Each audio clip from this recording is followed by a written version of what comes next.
Para perajin tahu dan tempe di Banda Aceh terpaksa beralih menggunakan bahan baku kacang kedelai lokal untuk menggantikan kedelai impor yang harganya terus melonjak di pasaran. Dalam kondisi seperti ini, penggunaan kacang lokal menjadi alternatif untuk mempertahankan produksi tahu dan tempe. Produksi tahu dan tempe masih bisa dipertahankan dalam upaya memenuhi kebutuhan masyarakat.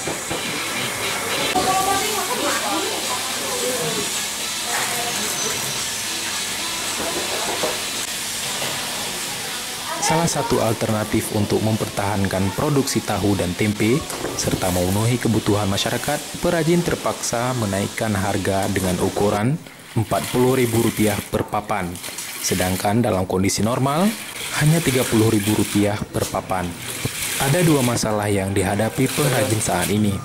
Pertama, jika menggunakan kedelai lokal, stok terbatas, dan yang kedua, harga kedelai impor masih relatif mahal. Ini begini, karena kedelai lokal ini santannya lebih bagus, lebih banyak kalau untuk tahu gitu loh. Jadi lebih bagus, mutunya pun bagus kalau sebetulnya kalau lokal ini daripada impor. Kalau impor bagus untuk tempe dia, karena besar-besar kacangnya.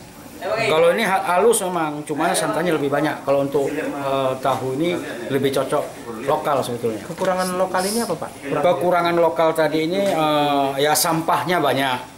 Satu, sampahnya banyak, aja tercampur tanah lagi.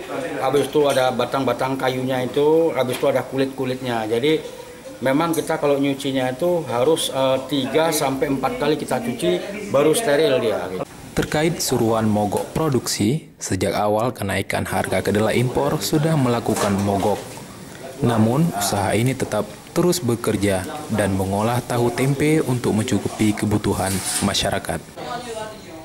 Nandar melaporkan untuk MGC News.